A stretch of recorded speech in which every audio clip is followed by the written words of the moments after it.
తప్పుడు బోధల వైపు ఎందుకు నడిపించబడుతున్నావు నువ్వు? వాక్యం చూడు, వాక్యం చూడు. వాక్యంలో అన్నీ స్పష్టంగా, క్లియర్గా, అద్భుతంగా రాయబడి ఉన్నాయి. కాకపోతే నీకేమి లేదంటే గ్రహింపు లేదు. చివరికి ఆ విశ్వాసి ఒక మాట అంటది, చివరి మాట తెలుసా అమ్మాజీ గారు? చివరి మాట ఏంటి? మీరు ఎన్నైనా చెప్పండి, చిన్నతొట్టుగల్లో పాస్టర్ గారు చెప్పారే అది ఒకటే కరెక్ట్ అంటది వెళ్ళిపోయేటప్పుడు. చిన్నతొట్టుగల్లో పాస్టర్ గారి మాట కరెక్ట్ ఏంటి? ఇది కరెక్ట్ కాదా? ఇది కరెక్ట్ కాదు. మా పాస్టర్ గారు ఏం చెప్పారో అదే కరెక్టు. బైబిల్లో ఉన్నది, బైబిల్లో ఉన్నా సరే మీరు మాట్లాడకండి. మా చిన్నతొట్టుగల్లో పాస్టర్ గారు చెప్పారే అది ఒకటే కరెక్టు. నీ చిన్నతొట్టుగల్లు పాస్టర్ తగలయ్యాని అదేం పాస్టర్ చెప్తాం? అబద్ధాలు చెప్పి కూడా కరెక్టా? మీ పాస్టర్ గారు చెప్పింది కరెక్టా? ఈ పాస్టర్ గారు చెప్పింది కరెక్టా? ఈ పాస్టర్ గారు చెప్పింది కరెక్టా? ఈ పాస్టర్ గారు యేసుక్రీస్తు. హల్లెలూయా.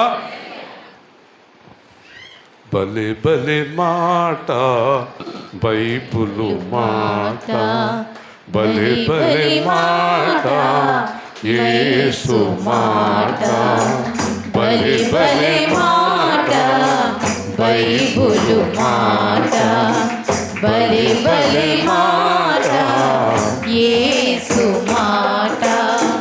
నీ జీవితాన నా జీవితాన, నీ జీవితాన నా జీవితాన మారని మాట యేసు మాట, మారని మాట యేసు మాట, భలే భలే మాట బైబిలు మాట, భలే భలే మాట యేసు మాట.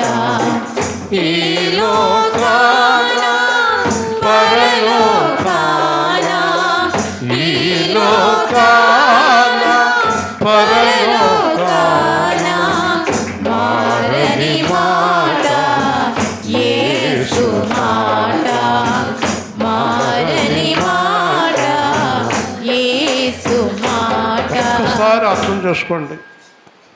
ఈ లోకము భూమి ఆకాశము గతించినను నా మాటల్లో సొమ్మైనను పొల్లైనను మారు. ఇంత పర్ఫెక్ట్గా బైబిల్ రాయించిన దేవుడిని వదిలేసి పాస్టర్లు పట్టుకుంటారు, సంఘాలు పట్టుకుంటారు, డినామినేషన్లు పట్టుకుంటారు, ఆచారాలు పట్టుకుంటారు. ఏం జబ్బిది? ఏం జబ్బిది? నేనే ఉన్నాను, మీరు వస్తున్నారు ఇక్కడ, నేను వాక్యం తేడాగా చెప్తే సంఘానికి రాకూడదు, మీరు రాకూడదు, మీరు సంఘానికి. ఎందుకంటే నేను మిమ్మల్ని పాతాళానికి నడిపించే పాస్టర్ నన్ను లెక్క. దేవుని స్తోత్రం. పరలోకానికి నడిపించే పాస్టర్ని కాదు నేను. తప్పుడు మార్గాన్ని బోధించే సేవకుడి కింద లెక్క.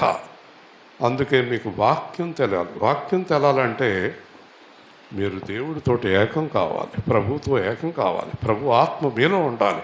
కాబట్టి దేవుడు అంటున్నాడు వాక్యము విశ్వాసము. హల్లెలూయా. ఏం కావాలట? వాక్యము విశ్వాసం. మీ రెండు ఉన్నవాళ్ళని ఎవరు కదపలేదు. Nobody can shake them.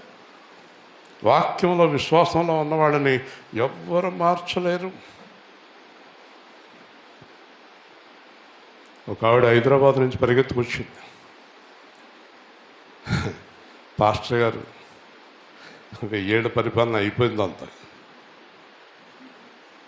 ఎవరు చెప్పారు? హైదరాబాద్లో పలానా పాస్టర్ గారు. Very good. 1000 ఏళ్ళ పరిపాలన అయిపోయిందండి. అయితే ఇప్పుడు ఎక్కడ ఉన్నాం మనం? ఇంకెక్కడ ఉన్నామండి? ఇంక తీర్పులోకి వచ్చేస్తున్నామండి. 1000 ఏళ్ళ పరిపాలన అయిపోయిందట. తర్వాత బైబిల్లోంచి చూపిస్తే మరి అలా చెప్పాడు ఏంటండి అంత ఆయన్ని అడుగన్నా. ఇప్పుడు మనకు టైం లేదు అని చెప్పుకోవటానికి. ఇలాంటి బోధలు కొన్ని. పైగా ఇంకొక ఆయన ఏం చెప్తున్నాడంటే, హైదరాబాద్లో పెద్ద పేరు పొందిన పాస్టర్ ఏం చెప్తున్నాడో తెలుసా? మీరు యథేచ్ఛగా పాపము చేయవచ్చును. మీరు పాపం చేస్తే ఉండే పనిష్మెంట్ ఏంటంటే, మీరు ఏ పాపం చేసినా పర్వాలేదు, పరలోకం వెళ్ళిపోతారు. కాకపోతే ఇప్పుడు మన మందిరంలో నా దగ్గరగా కొంతమంది ఉన్నారు, దూరంగా కొంతమంది ఉన్నారు, గేట్ కాడ వాచ్మెన్ సెక్యూరిటీ వాళ్ళు ఉన్నారు, బయట డ్రైవర్లు ఉన్నారు. కాబట్టి పాపం చేసేవాళ్ళని సెక్యూరిటీ కింద, వాచ్మెన్ల కింద, డ్రైవర్ల కింద పెడతాడు యేసుప్రభు. అక్కడ డ్రైవర్లు అంట, వాచ్మెన్లు అంట.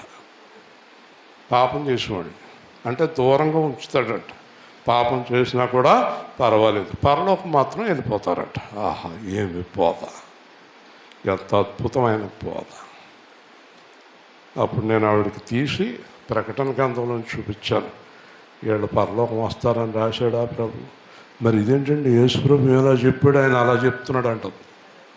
ఈరోజు నేను మీకు ఎక్కువసేపు మాట్లాడిన, కానీ మీలో చదువు వచ్చిన వాళ్ళందరూ రోజు రాత్రి పగల వాక్యం చదవండి. టైం ఉన్నప్పుడు చదువు రానోళ్ళు చదువు వచ్చిన వాళ్ళు చేత చదివించుకోండి. హల్లెలూయా. వాక్యం చదవటానికి ముందు మోకరించి ప్రార్థించండి. వాక్యం చదవటానికి ముందు మోకరించి, నాగేశ్వరరావు గారు అర్థమైందా? మీరు అడిగారు మొన్న పరిశుద్ధాత్మ వరం కావాలని. తప్పకుండా మోకరించి ప్రార్థించండి. తన్ను అడుగు వారికి తండ్రి పరిశుద్ధాత్మను నిశ్చయముగా అనుగ్రహించును. మోకరించండి, ప్రార్థించండి, వాక్యం చదవండి, నేర్చుకోండి. దేవుడు చాలా ప్రేమగా నేర్పుతాడు. హల్లెలూయా. వాక్యం లేనందువల్లే మిమ్మల్ని చాలామంది మోసం చేస్తున్నారు. మీరేమో ఎర్రోళ్ళగా తలకాయలు ఊపుకొని వచ్చేస్తున్నారు కదా. జాగ్రత్తగా వినండి. మనకు అప్పుడప్పుడు మ్యూజిక్ అది, ఆ సౌండ్. కాబట్టి జాగ్రత్తగా వినండి. మనము ఏకమై ఉన్నలాగున వారును ఏకమై ఉండవలనని నీవు నాకు అనుగ్రహించిన మహిమను నేను వారికి ఇచ్చితిని. జాగ్రత్తగా వినండి. మనము ఏకమై ఉండులాగున వారును ఏకమై ఉండవలనని నీవు నాకు ఇచ్చిన మహిమను వారికి ఇచ్చితిని. అర్థమైందా? మీకు అర్థం అవ్వలేదు కదా. జాగ్రత్తగా వినండి. దేవుడు యేసుక్రీస్తుకి ఏ మహిమ అయితే ఇచ్చాడో, తనలో నిలబడి ఉన్నవారికి ఆ మహిమను యేసుక్రీస్తు వాళ్ళకి ఇచ్చేసాడంట. హల్లెలూయా. అంచేత యేసుప్రభు ఏమంటున్నాడంటే, నా యందు విశ్వాసం ఉంచిన వారు నాకంటే అద్భుతములు చేయుదురు. పేతురు, యోహాను దేవాలయానికి వెళ్ళారు. కాళ్ళు లేని వ్యక్తితో, కాళ్ళు చచ్చిపడిపోయిన వ్యక్తితో లేచి నిలబడ్డాడు. గొంతులేశాడు. పేతురు, యోహాను కాళ్ళు లేని వ్యక్తి చేత నడిపించారు. అంటే పేతురు, యోహాను నడిపించారా, యేసుక్రీస్తు మహిమ వల్ల నడిపించారా? అందరూ చెప్పాలి. హల్లెలూయా. యేసుక్రీస్తు మహిమ వల్ల వారు నడిపించగలిగారు. కాబట్టి పేతురికి, యోహానికి మహిమ ఎవరిచ్చారు? యేసు ఇచ్చాడు. పేతురికి, యోహానికి మహిమ ఇచ్చిన దేవుడు ఈరోజు చెప్తున్నాడు, మీరు నాలాగా జీవింతే, నాలో ఉంటే, తండ్రిలో ఉంటే అదే మహిమను మీకు ఇస్తాను. హల్లెలూయా. అదే మహిమను మీకు ఇస్తాను. నేను మహిమ ఇచ్చాను. ఒకరోజు సాయంత్రం ఆయన వచ్చి శిష్యులందరి మీద పరిశుద్ధాత్మ ఊదుతాడు. నేను ఎలా ప్రకటించానో అలాగే ప్రకటించండి. నేను ఏం చేశానో అదే చేయండి. నేను ఎలా ప్రకటించానో అలా ప్రకటించండి. నేను ఏం చేశానో అది చేయండి. వింటున్నారా? మీరు ఈ రోజు నుంచి మరొక్కసారి చెప్తున్నాను, ఆయన ఎలా జీవించాడో మీరు బయటికి వెళ్ళి అలాగే జీవించండి. హల్లెలూయా. యేసు ఎలాగ జీవించాడో అలాగే జీవించండి. మీకు మేలు కలుగుతుంది, చాలా మేలు కలుగుతుంది. సొంత ప్రణాళికలు వేసుకోకండి, సొంత ప్లాన్స్ వేసుకోకండి, అవి ఫెయిల్ అయిపోతాయి. కాబట్టి వారి యందు నేనును నా యందు నీవును ఉండుట వలన వారు సంపూర్ణులుగా చేయబడి ఏకముగా ఉన్నందున నీవు నన్ను పంపితివనియు నీవు నన్ను ప్రేమించినట్టే వారిని కూడా ప్రేమించితివనియు లోకము తెలుసుకున్నట్లు నాకు అనుగ్రహించిన మహిమను వారికి ఇచ్చితిని. చిన్న మాట అడుగుతాను మిమ్మల్ని, మీరందరూ ఎవరిని నమ్ముకొని ఇక్కడికి వచ్చారు? యేసుని నమ్ముకొని. యేసుని మీరు నమ్మటానికి కారణం, ప్రధానమైన కారణం, మీరందరూ యేసుని దేవుడు అని నమ్ముతున్నారు. హల్లెలూయా. నమ్మట్లేదా? యేసుని దేవుడని నమ్ముతున్నారు. యేసుని దేవుడు అని మనం నమ్మటానికి గల కారణం ఏంటో తెలుసా? దేవుడు యేసుని మహిమపరిచారు. దేవుడు యేసుని మహిమపరిచారు. దేవుడు యేసుని అభిషేకించారు. లోక 4లో అంటాడు, ప్రభు ఆత్మ నా మీద ఉన్నది, సువార్త ప్రకటించుటకు ఆయన నన్ను అభిషేకించాను. దేవుడు యేసుని అభిషేకించాడు. దేవుడు యేసుని మహిమపరిచారు. గుర్తుపెట్టుకోండి, మీరును అలాగే అభిషేకించబడి మహిమపరచబడతారు. నేను ఎలాగైతే ప్రూవ్ చేసుకుంటానో, నేను ఎలాగైతే నిరూపించబడ్డాను, నేను ఎలాగైతే దైవ కుమారుడని నమ్మబడ్డాను, నేను ఎలాగైతే దేవుణ్ణని నమ్మబడ్డానో ప్రజలందరి చేత మీరు కూడా నా పిల్లలని నమ్మబడాలి లోకంలో అంటున్నాడు. హల్లెలూయా. మిమ్మల్ని కూడా దేవుడు పిల్లలని ఒప్పుకోవాలి. దెయ్యం పిల్లలు అనకూడదు. మిమ్మల్ని దెయ్యం పనులు చేస్తే దెయ్యం పిల్లలు అంటారు, దేవుడి పనులు చేస్తే దేవుడి పిల్లలు అంటారు. యేసుక్రీస్తునందు విశ్వాసం ఉంచిన వారందరికీ దేవుని పిల్లలకుటకు అధికారం అనుగ్రహింపబడెను. ఎవరు పిల్లలం మనం? చెప్పండి. దేవుడు పిల్లలు. దెయ్యాలలాగా బతకూడదు. అన్ని అబద్ధాలే పొద్దున్న లేస్తే సాయంత్రం వరకు. బుద్ధి లేదా? దేవుడికి మహిమ తీసుకురండి. దేవుడికి మహిమ తీసుకురండి అని యేసు చెప్తున్నాడు. నేను ఎలాగైతే తండ్రిని గనపరిచానో మీరు నన్ను గనపరచండి. మీరు అలా జీవింతారని మహిమనిచ్చాను. ఇప్పుడు నాకు రాజమండ్రి నుంచి తణుకు వరకు వాక్యం చెప్పడానికి శక్తిని ఎవరిచ్చారు? ఎందుకు ఇచ్చాడు? దుర్వినియోగానిక, సద్వినియోగానిక? సద్వినియోగానికి. అదే మాట చెప్తున్నాడు. మీకు నా రక్తం ఎందుకు ఇచ్చాను, మీకు రక్షణ ఎందుకు ఇచ్చాను? నన్ను మహిమపరుతారని, దేవుణ్ణి మహిమపరుతారని. ఒక్కసారి ఆలోచించుకోండి. మనందరం వెళ్ళిపోతాం. రామోజీరావు గారు చనిపోయారు. చాలా పెద్ద పేరు తెచ్చుకున్నాడు. ఆయన నాకు వ్యక్తిగతంగా తెలుసు. మీరు చాలామంది నా సాక్ష్యంలో ఫోటోలు కూడా చూసుండొచ్చు. అనంతపురంలో ఇద్దరం కలిసాం, మాట్లాడుకున్నాం. చాలామంది ఆశ్చర్యపోయారు నా సాక్ష్యంలో. మీకు రామోజీరావు గారు తెలుసా? రామోజీరావు ఏంటి, చంద్రబాబు నాయుడు ఏంటి అందరూ తెలుసు నాకు.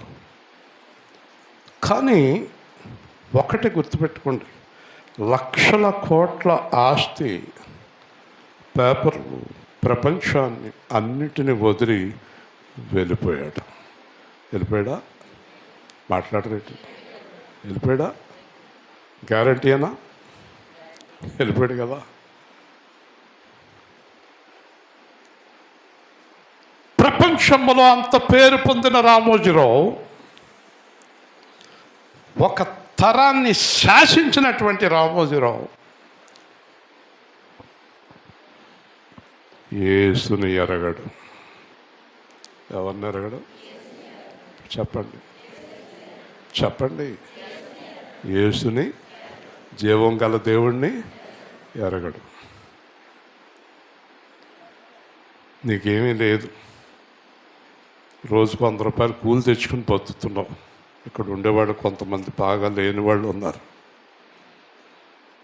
నిజమే, కష్టాల్లో శ్రమల్లో ఉన్నవారు ఉన్నారు. రామోజీరావు కంటే గొప్పవారు మీరు. హల్లెలూయా. మీరు యేసుని ఎరుగుదురు, మిమ్మల్ని యేసు ఎరుగును. హల్లెలూయా చెప్పండి. ఇంకేం కావాలి చెప్పండి. నేను ఇదే మాట చెప్తాను రేపొద్దున చంద్రబాబు నాయుడు కలిసినా ఎవరు కలిసినా ఖచ్చితంగా చెప్తాను. మీరు యేసుని ఎరగరండి. వింటున్నావు మోషే? నీ మీద ఎంత అధికారులు ఉన్నా, నువ్వెంత గవర్నమెంట్ జాబ్ చేస్తున్నా వాళ్ళు యేసుని ఎరగరు. యేసుని ఎరగనోళ్ళకి కంగారు పడిపోకు, నువ్వు ప్రయోజనం ఏముండదు నీకు. నువ్వు యేసుని ఎరుగుదు. ఇప్పుడు మీరేమనుకుంటున్నారు?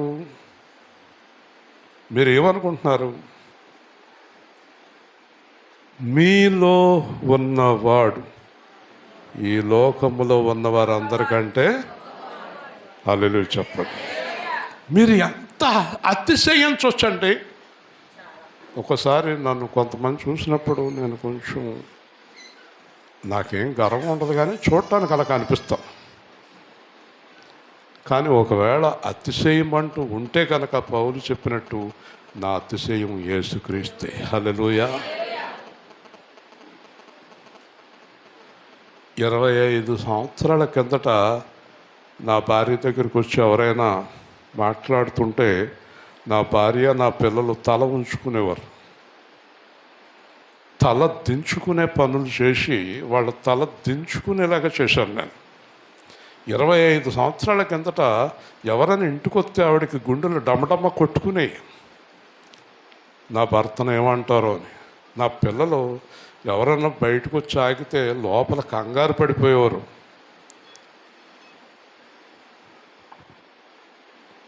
తలలెత్తుకొని తన భర్త గురించి, తన తండ్రి గురించి నా పిల్లలు తల ఎత్తుకొని జీవిస్తున్నారు ఈ రోజున యేసుక్రీస్తు గురించి. హల్లెలూయా. ఈ రోజున వాళ్ళని ఎవరు ఏమో అనలేరు. నీ భర్త ఎలాగని అనలేరు, మీ నాన్న ఎలాగని అనలేరు. ఇప్పుడు మీరు చాలా సంతోషపడిపోకండి, ఎందుకంటే మీరందరూ అలాగే ఉండాలి. హల్లెలూయా. దయాకర్ భార్యని అడిగినప్పుడు ఏంటమ్మా మీ ఆయన అంటే, మా ఆయన ఇదివరకటి కాదండి, దేవుళ్ళో ఉన్నాడు. దేవరత్నం భార్యను అడిగితే, ఇంజనీర్ గారి భార్యను అడిగితే, నాగేశ్వరరావు భార్యను అడిగితే, ప్రసాద్ భార్యను అడిగితే, నా భర్తలు అలాంటి వారు కాదండి, నా భార్య అలాంటిది కాదండి, నా పిల్లలు అలాంటి వారు కాదండి అని చెప్పగలిగినప్పుడే దేవుని నామానికి మహిమ. హల్లెలూయా. ఈ షోలమ్మిత్ దగ్గరికి వెళ్ళి మీ ఆయన ఏంటమ్మంటే, మా ఆయన అలాంటి వాడు కాదు. ఆ బాధ్యత కాలేబు మీద ఉంది, ఆ బాధ్యత షోలమ్మిత్ మీద ఉంది, ఆ బాధ్యత నీ మీద ఉంది, నీ భార్య మీద ఉంది, నీ భర్త మీద ఉంది. ఏంటమ్మా ఎస్తేర్ రాణి అలా ఉందని వాళ్ళ అమ్మని ఎవరైనా అడిగితే, నా కూతురు అలాంటిది కాదు, నా కూతురు అగ్ని, నా భర్త అగ్ని, నా భార్య అగ్ని. ఇప్పుడు ఒక మాట చెప్పండి, రాజమండ్రి నుంచి తణుకు వరకు మీ సేవకుడిని ఎవరన్నా ఏదన్నా అంటే మీరు ఒప్పుకుంటారా చెప్పండి. ఒక రోజున ఒక ఆవిడ అప్పులు చేసేసింది, ఏదో అయిపోయింది ఆవిడ జీవితం. కానీ ఒక ఇద్దరు మన సంఘస్థుల దగ్గర పాస్టర్ గారికి ఇచ్చేసిందంట కదా, పాస్టర్ గారికి అన్నీ చేసింది ఏదో అన్నారట. వీళ్ళు రేజ్ అయిపోయారు. మా పాస్టర్ గారి గురించి మాట్లాడితే ఊరుకోము. హల్లెలూయా. గట్టిగా చెప్పాలి. ఒక రోజున మన సంఘంలో ఒక ఆవిడతో ఒక పాస్టర్ గారు మాట్లాడుతూ, మా సంఘాల పిల్లల దగ్గర సువార్త ప్రకటిస్తున్నారు, ఒకవేళ మీ సంఘంలోకి వచ్చి మేము సువార్త ప్రకటిస్తే అన్నారు. ప్రకటించండి, మా పాస్టర్ గారు అడ్డు పెట్టరు, మా ఇంటికాడే మీరు సువార్త చేయండి. ఓహో అలాగా. ఒక్కటే కండిషను ఏంటి, ఆయన సువార్తలాగే మీ సువార్త ఉండాలి. వెళ్ళరా. దేవుని స్తోత్రం. ఇది గర్వం, ఇది అతిశయం, ఇది అతిశయం. నీ భర్త గురించి నువ్వు సిగ్గుపడుతున్నావు అంటే నీ భర్త మోసగాడు. నీ భార్య గురించి నువ్వు సిగ్గుపడుతున్నావు అంటే నీ భార్య మోసకత్తే. నీ పిల్లల గురించి నువ్వు సిగ్గుపడుతున్నావు అంటే నీ పిల్లల మోసగాళ్ళు. నేను చెప్పేది ఒకటే, నీ భర్త గురించి నువ్వు సిగ్గుపడినా, నీ భార్య గురించి సిగ్గుపడినా, మీ ఇద్దరితో పాటు యేసుక్రీస్తు కూడా సిగ్గుపడతాడు. జాగ్రత్త. హల్లెలూయా. కాబట్టి మీరు ఇక మీదట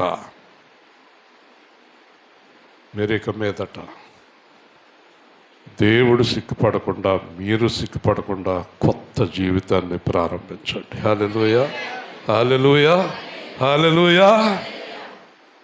ఎవరినైనా పొగుడుతుంటే ఎంత ఆనందం. ఆ మోడీ గారి తల్లి ఆయన ప్రధానమంత్రిగా 3వ సారి వచ్చినప్పుడు ఆవిడ చనిపోయింది పాపం. ఆయన ప్రధానమంత్రి అయినప్పుడు వాళ్ళ అమ్మ దగ్గరికి వెళ్ళి ఆశీర్వాదం తీసుకుని వచ్చేవాడు ముసలావిడి. 2 సార్లు వాళ్ళ అమ్మగారు ఆశీర్వాదం, 3వ సారి పాపం చనిపోయింది. కానీ భారతదేశానికి 140 కోట్ల మందికి ప్రధానమంత్రి, కానీ వాళ్ళ అమ్మగారికి అబ్బాయే. ఒరే అబ్బాయా అంటే ఏమైనా బాధపడతాడా? ఎంత సంతోషపడిపోతాడో. హల్లెలూయా చెప్పండి. ఎంత గర్వం ఆ తల్లికి. ఒకవేళ ఆ తల్లి ఎదురుగుండా కూర్చుందనుకోండి, వాళ్ళ అబ్బాయి ప్రధానమంత్రిగా ఉన్నప్పుడు ఆ తల్లికి ఎలా ఉంటుంది? మరి ఎందుకంటే సిగ్గుమాలిన పనులు చేస్తున్నారు కొంతమంది. మా అబ్బాయి అలా చేయడు, నా భర్త అలా చేయడు, నా భార్య అలా చేయదు అని మీరు గర్వంగా చెప్పుకునేలాగా మీరు యేసుక్రీస్తులో ఒక కొత్త జీవితాన్ని ప్రారంభించండి. హల్లెలూయా. ఈరోజు దేవుడు అదే చెప్తున్నాడు. నేను మా నాన్న ఎలాగున్నామో మీరు నేను అలాగుండాలంటున్నాడు. వాక్యాలు చెప్పేస్తే కాదు. నాకు ఎన్నో వాక్యాలు వచ్చు, నీకు తెలుసా? నాకెన్నో పాటలు వచ్చు, నీకు తెలుసా? గంతులే. వాక్యాలు అర్థం గొప్ప కాదు, పాటలు అర్థం గొప్ప కాదు, ఒక గంట సేపు ప్రార్థన గొప్ప కాదు. క్రీస్తులాగా జీవించటమే గొప్ప. హల్లెలూయా. యేసు క్రీస్తులాగా జీవించినప్పుడు నువ్వు ఏం పాడితే ఏం ప్రయోజనం, ఏం చెప్తే ఏం ప్రయోజనం? ఎన్నో సంవత్సరాలైంది వీళ్ళని చూసి ఆలోచారు. 6 గోళ్ళు. నేను ఆశ్చర్యపోయిన, ఏమైనా సడన్గా దిగారు. కృష్ణాయపాలెం మీ అమ్మగారు. వీళ్ళు ఎన్నో సంవత్సరాలైంది వీళ్ళని చూసి. అలాగే బ్యాండర్ నుంచి వచ్చారు, వీళ్ళని చూసి ఎన్ని సంవత్సరాలైంది. ఈరోజు దిగిపోయారు వీళ్ళందరూ. కానీ ఎన్ని సంవత్సరాలైనా వాక్యాన్ని బట్టి వాళ్ళ అభిమానం అలాగే ఉంది. దేవుని స్తోత్రం. ఆ రోజు ఈరోజు ఏమైనా తేడా ఉందో? వాక్యం లేదు. ఇది చాలా మంచిది. యేసు ప్రభుకి ఇప్పుడు ప్రధానమంత్రి గారు, అమ్మగారు, చంద్రబాబు నాయుడు గారు భార్య పిల్లలు, లేదా పవన్ కళ్యాణ్ వీళ్ళందరూ ప్రమాణ స్వీకారాలు చేస్తున్నప్పుడు వాళ్ళందరూ హృదయాల్లో చాలా ఆనందం ఉంటుంది. కానీ అది తాత్కాలికం. 4-5 ఏళ్ళు అయితే మళ్ళీ ఇంకొకడు వస్తాడు. ఇవాళ ఏడ్చేవాడు అయాలను అవుతాడు, ఇవాళ నవ్వుడు అయాల ఏడుస్తాడు. కానీ మనది శాశ్వత ఆనందం. హల్లెలూయా. యేసు ప్రభు ఈరోజు మీరు కనుక ప్రార్థనలో నేను యేసు ప్రభు నామానికి చెడ్డగా ప్రవర్తించనని ప్రార్థన చేసిన వెంటనే యేసు ప్రభు దేవదూతతో చెప్తాడు, మీరందరూ గట్టిగా జయ ధ్వానాలు చేయండి అంటాడు. హల్లెలూయా. పైన దేవదూతలు దేవుడు చాలా సంతోషిస్తారు. మీకు యేసు ప్రభు సంతోషించడంతో పని లేదా? ఏం ప్రసాదం? హైదరాబాద్ ప్రసాదం. యేసు ప్రభు సంతోషించవలసిన పని లేదా? రాజేష్ గారు సంతోషిస్తే సరిపోద్దా నీకు? ఎవరు సంతోషించాలి? గట్టిగా చెప్పు. మీ బావకు కూడా చెప్పు. యేసు ప్రభు సంతోషించాలని చెప్పు. ఎవరు సంతోషించాలి? గట్టిగా చెప్పండి. యేసు ప్రభు ఎప్పుడు సంతోషిస్తాడు? దానియేలు గురించి చెప్తున్నాడు. ఒక్కొక్క మాట చెప్పి తొందరగా వెళ్ళిపోదాం 10 నిమిషాల్లో. దానియేలు నాకు బహుప్రియుడు. హల్లెలూయా చెప్పండి. దానియేలు అంటే దేవుడికంట. దావీదు నా హృదయానుసారమైన మనుష్యుడు. మోషే నా ఇల్లంతటిలో. మీరు తెచ్చుకోవద్దా పేరు? మీకు తెచ్చుకోవాలని లేదా? మీరు మనుషులు పొగడ్తలు కోరుతున్నారా, దేవుడు పొగడ్త కావాలా మీకు? మనుషులు డబ్బులు ఇస్తే 4 మంది పొగుడుతారు. 4 మంది డబ్బులు ఇస్తే ఎంతమంది ఉన్నారు? మనిషికి 1000 రూపాయలు ఇచ్చేటప్పుడు వేలుపూరు అందరికీ మూర్తి గారికి జై అంటారు. ఒకవేళ ఇస్తానని చెప్పి జై అన్న తర్వాత ఇవ్వకపోతే మూర్తి గారు డౌన్ అంటారు. మనుషులు పొగడతలు కావాలని నీకు? ప్రభువు మెచ్చుకునేవాడే. ప్రభువు ఎవరిని మెచ్చుకుంటాడంటే యేసుక్రీస్తులాగా జీవించే వారిని మాత్రమే మెచ్చుకుంటాడు. హల్లెలూయా. వాళ్ళని మాత్రమే మహిమపరుస్తాడు. తర్వాత చూస్తే కనుక నీవు నన్ను ప్రేమించినట్టే వారిని ప్రేమించితివి, లోకము తెలుసుకున్నట్టు నా మహిమను వారికి ఇస్తున్నాను. యేసు ప్రభుని దేవుడు ఎలా ప్రేమించాడో మనల్ని కూడా అలాగే ప్రేమించాడు. మీరు అనుకోవచ్చు, అయ్య బాబు యేసు ప్రభు చాలా గొప్పోడండి, ఆయన్ని ప్రేమించినట్టు దేవుడు నన్ను ప్రేమించడు అనుకోకండి. దానికి ఒక కారణం చెప్పనా? యేసు ప్రభుని ప్రేమించినట్టు దేవుడు మనల్ని ప్రేమించకపోతే ఈరోజు మనం దేవుని మందిరములో ఉండము. హల్లెలూయా. మనల్ని అందరినీ కూడా దేవుడు ప్రేమించాడు. దేవుడు ప్రేమించకుండా మనకు రక్షణ వచ్చిందా? రాలేదు. కాబట్టి మహిమ దేవుడు అనుగ్రహిస్తున్నాడు. వారి యందు నేనును నా యందు నీవును ఉండుట వలన సంపూర్ణులుగా చేయబడి ఏకముగా ఉన్నందున నీవు నన్ను పంపితువని, నీవు నన్ను ప్రేమించినట్టే వారిని ప్రేమించుతని లోకము తెలుసుకున్నట్టు నాకు అనుగ్రహించిన మహిమను వారికి నేను ఇచ్చితిని. జాగ్రత్తగా వినండి. ఇది మామూలుగా నేను చాలా చోట్ల 3 రోజులు చెప్తాను. ఎక్కడికైనా సభలకు వెళ్తే ఈ వాక్యం 3 రోజులు పగళ్ళు రాత్రులు చెప్పిన అవధి ఇది. కానీ మీకు టక చెప్పేస్తున్నాను. ఎందుకంటే మీరు బాగా జ్ఞానం గలవారు వెంటనే పట్టేసుకుంటారు కనుక స్పీడ్గా చెప్తున్నాను. జాగ్రత్తగా వినండి. ఇప్పుడు ఏమంటాడంటే నన్ను ప్రేమించినట్టే వాళ్ళని ప్రేమించావు కాబట్టి నీవు నాకు ఇచ్చిన మహిమను వారికి ఎత్తున్నాను.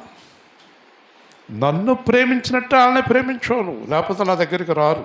తండ్రి చేత ఆకర్షింపబడకుండా ఎవరు యేసు దగ్గరికి రారు. కాబట్టి ఇక్కడ ఒక ఆప్షన్ 24వ వచనంలో ఏమంటాడంటే నేనెక్కడ ఉందునో అక్కడ నీవు నాకు అనుగ్రహించిన వారును నాతో కూడా ఉండవలెనని. హల్లెలూయా. ఇప్పుడు మీకు అందరికీ తెలుసు యేసు ప్రభు ఎక్కడున్నాడు? పరలోకంలో. ఎవరి పక్కన? దేవుడి పక్కన కూర్చున్నాడు. నమ్ముతున్నారా? హల్లెలూయా. దేవుడు కుడిపార్శ్వమున యేసు. ఇప్పుడు ఆయన ఏమంటున్నాడంటే కుమారుడా సంతోషంగా ఉన్నావా? లేను. యేసు సంతోషంగా ఉన్నావా? లేను తండ్రి. ఏంటయ్యా, ఏంటి నీ బాధ? భూలోకానికి వెళ్ళి నేను రక్షించిన వారందరూ ఇక్కడ నా దగ్గర కూర్చున్నప్పుడే నాకు సంతోషము. హల్లెలూయా చెప్పండి, గట్టిగా చెప్పండి. హల్లెలూయా చెప్పండి. మనం పరలోకానికి వెళ్ళకపోతే యేసు ప్రభు కళ్ళ వెంబడి పొట్ట నీళ్లు కారుస్తాడు. ఇంత గొప్ప రక్షణ నిర్లక్ష్యము చేసిన ఎలాగూ తప్పించుకుందాము. మనం పరలోకం వెళ్ళటమే యేసుక్రీస్తు లక్ష్యము. నీ లక్ష్యం ఏంటి? ఇంజనీర్ గారి లక్ష్యం ఏంటో అడుగుదాం. ఏమంటే మీ లక్ష్యం ఏంటి? పరలోకమా? మీ అబ్బాయి పెళ్ళా? హల్లెలూయా. మీకు లక్ష్యం పరలోకం అయితే మీ అబ్బాయి పెళ్ళి దేవుడు ఘనంగా చేస్తాడు కదా. చెప్పండి, నా గురి నీవే నా ప్రభువా. ఎప్పుడైతే మనం పరలోక లక్ష్యంగా జీవిస్తున్నామో మనం అంటే దేవుడికి విపరీతమైన ఆనందం, విపరీతమైన ఆనందం. నిన్న ఒక చిన్న సంఘటన జరిగింది. ఈ జనరేటర్ పోయింది. దాంట్లో ఒక పార్టు మేము డబ్బుల్ని ఎంత జాగ్రత్తగా ఖర్చు పెడతామో ప్రార్థన ఎలా చేస్తామో చెప్పడానికి చిన్న సంఘటన చెప్తున్నా. చేయటానికి రిపేర్ చేస్తానికి వచ్చినాడు అన్నాడు. ఒక 4-5 వేలు అయితే బ్రహ్మాండమైంది వచ్చేద్దు అన్నాడు. ఇతనేమో ఏం చేద్దామండి అన్నాడు. అలా కుదరదు అబ్బాయి, అంతకుముందు జనరేటర్ వాడే అతన్ని ఫోన్ చేయి అన్నాను. అతనికి ఫోన్ చేస్తే పెనుగొండలో దొరుకుద్దండి, 1500 ఉంటుంది అన్నాడు. వేయటానికి 1000 రూపాయలు అవుతుంది అనుకున్నాం.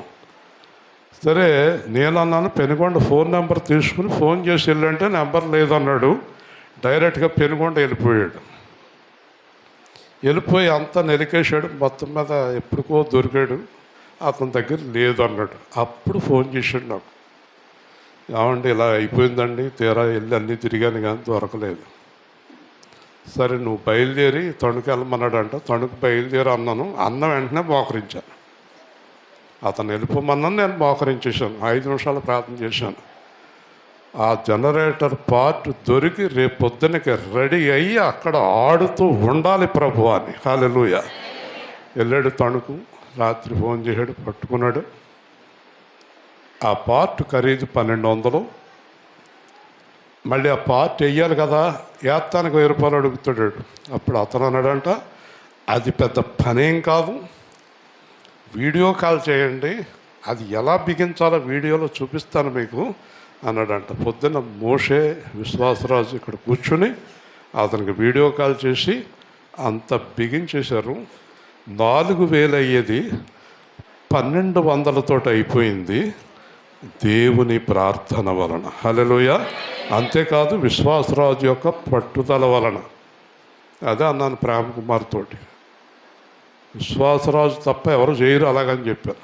ఎందుకంటే ఒక పని మీద పట్టుదల, అది అయిపోవాలి. నాకు వాళ్ళంటే ఇష్టం. ఏదన్నా పని చెప్తే అవలేదండి. నేను ఎండీగా ఉండినప్పుడు నా ఆఫీసులో బోర్డు ఉండేది. ఎవరైనా ఏదైనా మాట్లాడుతుంటే ఆ బోర్డు చూడమనివ్వండి, అది నెహ్రూ గారిది. ఏముంటుందో తెలుసా మోషే ఆ బోర్డు మీద, I'm not interested in reasons, I want work must be done. ఆ బోర్డు ఉండేది. పెద్ద పెద్ద ఆఫీసర్లు నా దగ్గర పనిచేసేవాళ్ళు, మేనేజర్లు ఎవరు వచ్చినా ఏదన్నా అది కాదండి అంటే మాట్లాడేవాడిని కాదు. ఇది వాళ్ళకి అర్థమయ్యేది, వెళ్ళిపోయేవాడు. అప్పటి నుంచి ఇప్పటి వరకు నాకు అలవాటు ఏంటంటే, పని అయిపోయిందని చెప్పేవాళ్ళు అంటే నాకు ఇష్టం. ఎందుకు అవ్వలేదని చెప్పేవాళ్ళు అంటే అస్సలు ఇష్టం ఉండదు. హల్లెలూయా. గట్టిగా చెప్పాలి. పని అయిపోవాలి. ఎందుకు అవ్వదు? యేసు ప్రభుకు అసాధ్యమైంది లేదు. యేసు ప్రభు మీద ఆధారపడిన వారికి అసాధ్యమైంది లేదు. దేవుని స్తోత్రం. పట్టుదల, పేతురు పట్టుదలను బట్టి దేవుడు ఎన్నుకున్నాడు. ఓకే, అంచేత మనం పట్టుదల కలిగిన వారికి అభివృద్ధి ఎక్కువగా ఉంటుంది. దేవుడు బాగా ఎన్నుకుంటాడు, బాగా అభివృద్ధి చేస్తాడు. చేతగానుండి దేవుడు ఇంకా చేతగానుండి చేస్తాడు. చేతనైనుండి ఇంకా చేతగాయలే చేస్తాడు. చేతగానుండి ఇంకా చేతగానుడిగా చేస్తాడు. మీరు ఎలా ఉంటారో మీ ఇష్టం. తర్వాత నేను ఎక్కడ ఉందనో అక్కడ ఉండాలి. ఇప్పుడు యేసు ప్రభు మనం ఎక్కడ ఉండాలని కోరుకుంటున్నాడు? రెబకా గారు కాలవాతల హాస్పిటల్ కాడ సువార్తలనా, ఇదివరకు సువార్తలు ప్రకటించింది, సువార్తలకు వచ్చేది, అన్నీ మానేసింది. వాళ్ళ ఆయన గారేమో మెరుపుతాడు సువార్తలో.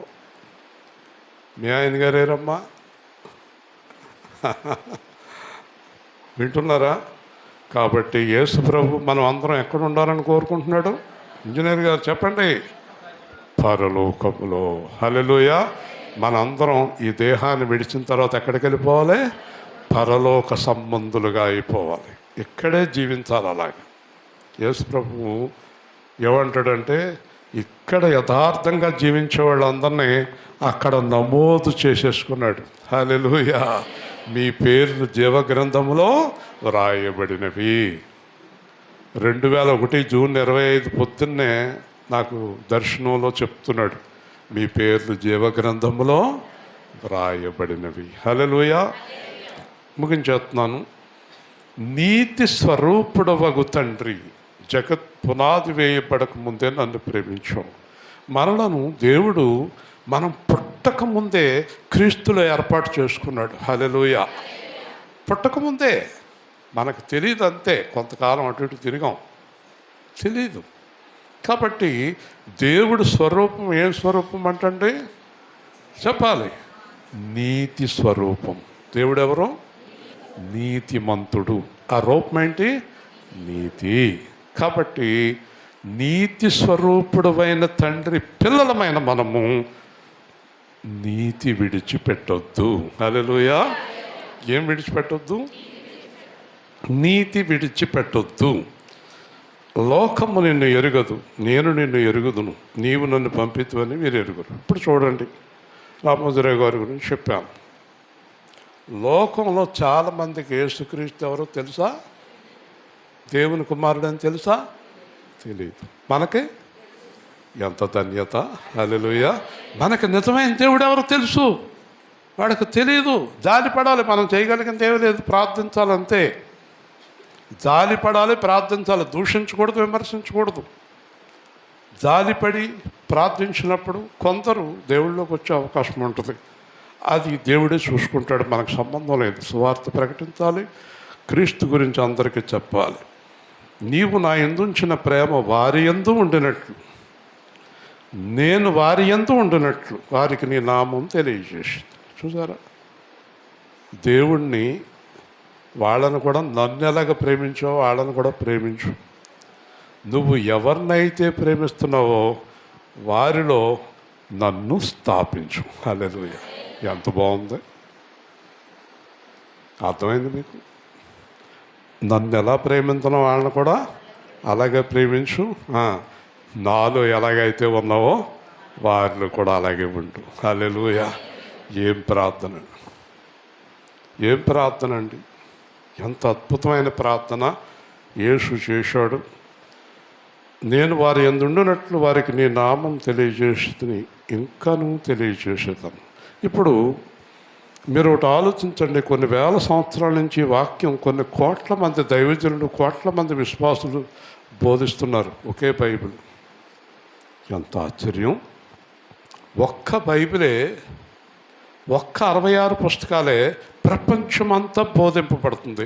ఎన్నో సంవత్సరాల నుంచి మనం బోధించుకుంటున్నా మళ్ళీ కొత్తగా ఉంటుంది. అందుకే ఇది దేవుని వాక్యం. హల్లెలూయా. మిగతా గొడవలు ఏమైనా 5 నిమిషాలు చెప్పుకునేటప్పటికి ఇసుకొచ్చేది. కిందటి వారం ఎవరైనా సాక్ష్యం చెప్పినాడండి, ఈ వారం కూడా చెప్తానందంటే మీరందరూ మొహాలు ఏదో రంగా పెట్టదు. విన్నాం కదా మళ్ళీ ఎందుకు అనుకుంటారు. కానీ దేవుని వాక్యం ఎన్నిసార్లు విన్నా, ఎన్ని గంటలు విన్నా కొత్తగానే ఉంటుంది. ఎందుకో తెలుసా? దేవుని వాక్యమే దేవుడు గనక. హల్లెలూయా. ప్రార్థన చేసుకుందాం. ప్రేమ గల తండ్రి, జీవాధిపతి అయిన ప్రభువా, నీకు అందమైన నామాన్ని బట్టి స్తోత్రాలు. జీవం గల దేవుడు అయిన ప్రభువా, ఈరోజు మీరు ఇచ్చిన వాక్యాన్ని బట్టి స్తోత్రాలు. మేమందరం అలాగే యథార్థంగా జీవించే కృప దయచేయమని. ఇదిగో నాయన, వెంట నుంచి మరి తండ్రి మరి తాడేపల్లిగూడెం దగ్గర నుంచి కూడా వచ్చారు, కృష్ణాయపాలెం ఇంకా అనేక ప్రాంతాల నుంచి కూడా వచ్చారు పిల్లలు. దీవించండి, అందరినీ ఆశీర్వదించండి, ప్రతి ఒక్కరిని మీ నామంలో మహిమపరచండి, మీ కొరకు జీవించే కృప అనుగ్రహించండి. యేసు నామంలో ప్రార్థిస్తున్నాము తండ్రి. మంచిదండి. రేపు